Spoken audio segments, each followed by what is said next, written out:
Hej, Andrew här. Jag tycker det är en bra idé.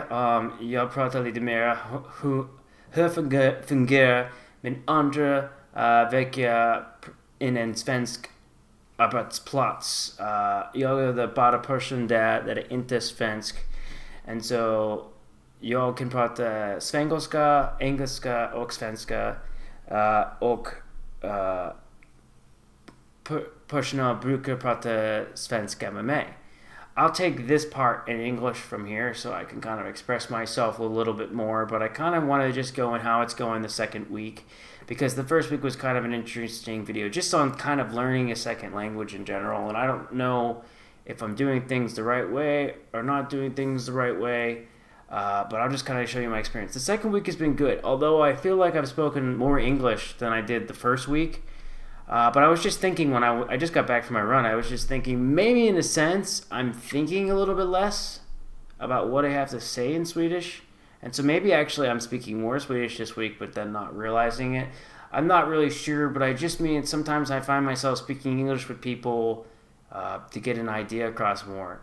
But I also feel like I'm understanding a lot more and trying to build my vocabulary. What I've been doing is reviewing using my Babbel program for Monday through Friday, and on the weekends I haven't really been practicing my Babbel as much as just kind of watching Swedish TV or shows, which I actually think is really cool because then I don't feel like I'm working too hard on the weekends, and it makes it kind of fun. I need something where I'm still exposed to Swedish, I think, but it's not so hard. So what I've been doing was that's what I did. What I did over the weekend was watch an episode of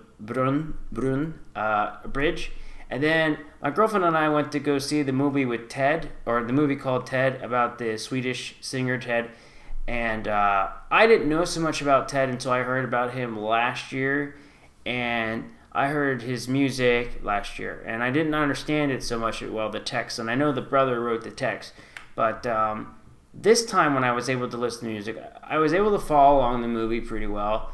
And I was able to hear the lyrics. And it was the last song that I heard about the sun goes up for us for the sake of love or whatever. And anyways, it was just the first time really I've heard a song in another language. I almost, like, when I walked out of the theater, I teared up a little bit. It was like the song hit me in a way, like the lyrics of the song touched my soul. You know, it really did. It touched me deep down to my heart, and it was a beautiful thing to have a piece of music make me feel that way in another language. Like, I'm never going to understand everything perfectly in another language, but to have that impact and have that feeling was really, really, it was just an awesome thing. It was an awesome feeling to have. So, and when I'm watching the movies now, television or movies, I don't get everything. I'm going to be honest. There's words I don't understand, but I know enough about the vocabulary words to kind of get the big picture, or the store build, if you will. And that's how it worked with TV and movies. And I've been watching Bridge in the 4th season, but now that I'm home, like, whenever I'm not with my girlfriend, I'm trying to watch the 1st season now as well and get through the show. Although there's just Danish and Swedish, I think it's kind of a fun one. And then I started watching the news over the weekend. So I think I'm also going to try to watch the news on SVT and just be okay with not understanding everything. I think my goal is now with the language learning is to actually have 20-30 minutes where I'm just listening to Swedish, because I think if I do it enough over the course of a month or 2 months, it'll just start to connect more and more. I feel like I'm learning words quicker, but maybe I feel like I didn't do as good my second week as I did my first week. But realistically speaking, the cool thing is I've never really watched that much Swedish TV and movies before, so I'm doing that for the first time, and I feel like I'm generally able to enjoy it. Like, when I watched Bridge and when I watched Ted, I didn't feel like I was working hard, and my head didn't hurt, and I didn't feel like I was working. It happened naturally. And of course, maybe you can't learn new words all the time in that situation, but it's awesome. But when I'm with my girlfriend and we're watching a show, I can just say a word, and then she tells me the translation. So that's really cool. A lot of people have asked me apps for learning a language, and I have to say that if you have an iPad and you're in Sweden, because I don't think this will work outside of Sweden, but someone else can tell me. But if you go on SVT TV, I guess, or SVT app, someone just shared this with me the other day. I don't know if I would use this that much, but they have an SVT Språk, which you can't get every show, but you can get. They have like a news that's pretty simple, spoken. It's like 4 or 5 minutes where they don't go into that hard of Swedish, and they have television shows, and it puts the text on the bottom of the screen, and you can click on that word at any time and get the translation. It's really cool. I don't think I'm personally going to use it because on an iPad you have the half screen, and then I just feel like I can't be that immersive in watching the show. Like, I'm okay with not understanding every word. I want to sit down and like enjoy the show as well, kind of have a good time with the show, enjoy the show. That's kind of my plan. But I have to say, so far, it's been really good. Again, I still feel comfortable in Sweden. I feel like I belong.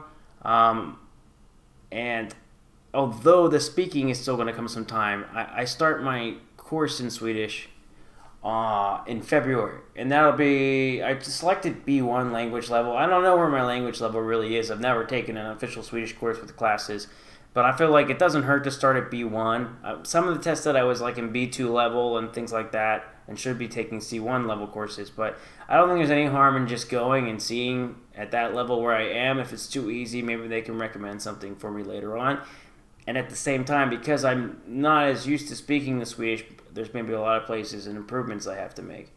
I'm less tired this week, and I feel more okay. Just a couple times, like I need to figure out what I do. Like, if I don't understand something, but I also that someone says to me, it's like sometimes when I don't understand and I guess, I don't want them to think that like I'm rude if I'm just kind of guessing what they say and not going into it. But I also sometimes think if I ask them what they said, that maybe they're going to just think I don't understand any Swedish. So it's like trying to find that middle ground of, is this important? Do I need to know this again? Should I ask them? So I'm kind of finding the ground there also. And then sometimes I want to be able to trust myself and be like, yeah, I get what's going on now. Also, I just want to say I would recommend the movie Ted if you're in Sweden. I really, really liked it. No spoilers here, but the only thing, I know I got off topic here, but the only thing I didn't like was, but the problem is Ted got so famous when he was young that they used like an older actor to play all the ages. And I mean, just at the beginning, you have like a 30-year-old man playing a 15-year-old boy. Just, it kind of took me out of the moment a little bit. And other than that, though, it was a fantastic film. For me, maybe it could have been 15 minutes shorter. But overall, a fantastic film. And to me, even though this is a side note of the whole thing, I think that it just points out how important mental health is. And I think at the time in Sweden, when Ted got sick, that it wasn't maybe spoken about as much. And I think it's a good thing that the film comes out now, because maybe it'll always give the conversation more, and that's just something I want to share with you as well. I mean, if you're ever feeling down, if you're ever feeling depressed or anything like that, please feel free to speak to someone. Let somebody know so that you can get help. It's okay to feel that way, but you need to get help. That's really, really important. And so I'll say that now that comes in the conversation. And just keep in mind, anytime you watch any YouTuber, whether it's a guy like me that has like 840 subs or someone that's got 5 million or 55 million, that we all have highs and lows, and what you see in front of the computer screen usually is going to be our best self. Like when you see me and talk and everything else, this is the best I'm trying to offer and show. It doesn't mean that I'm like this all the time or that I'm perfect by any means. I don't feel that way. So, but it's been really fun learning a language. Let me know if you guys kind of like these ones. Also, this is the last, I have like 10 days left of doing this giveaway for the Pause Box. If Pause Box is awesome, you get a bunch of snacks and goodies if you want to check that out. If you want to just go ahead and all you got to do is like subscribe and then look out for a video here soon. Also join my Instagram. It's in the links below. Feel free to join that. But if you want to, it'd be really awesome if you just want to go ahead and try it out. You get a nice offer. You get 50 crowns off your order. There's a rebate code, which is my name, Andrew, and the link below. And you can either get the licorice box, which has goodies and food from all around the world, or you can go ahead and get the Pause Box, which is like the snack box. So you have those two options. Go ahead and check it out. If you get it, it supports me, which is really nice. I mean, it'll help support the channel, go into the channel. But if you also give it, it also supports a small business in Sweden, which is also really, really cool. and it supports an American who's working here. So it's a way to kind of give back to me. Also, it's a great product in a sense. I think it's a nice thing for families to have, and it helps everybody all the way around, which is really, really nice. So I hope you guys enjoyed that.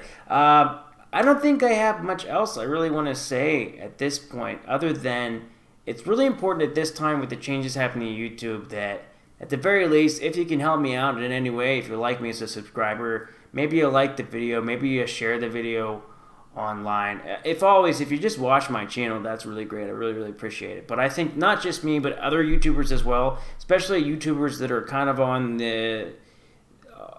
the fence here, I guess, and of getting over that hump. It was really cool. I just saw a YouTuber. His name is Austin. I don't want to give his. I have to put his last name. I'll probably maybe put a link to the video below.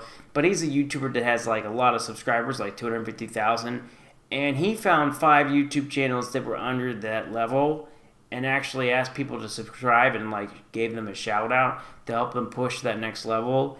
And I have to say to him that I think that's awesome, because although I talked about it as a small YouTuber, it was really nice to see a bigger YouTuber do something. And I also saw PewDiePie's explanation, and PewDiePie kind of went into how, how many times, how hard he had to work and how many things happened, and just basically said kind of get over it. So although what I said was good, it was really interesting to hear kind of PewDiePie's take on everything. I thought it was, it made a lot of sense as well, so I was happy with that.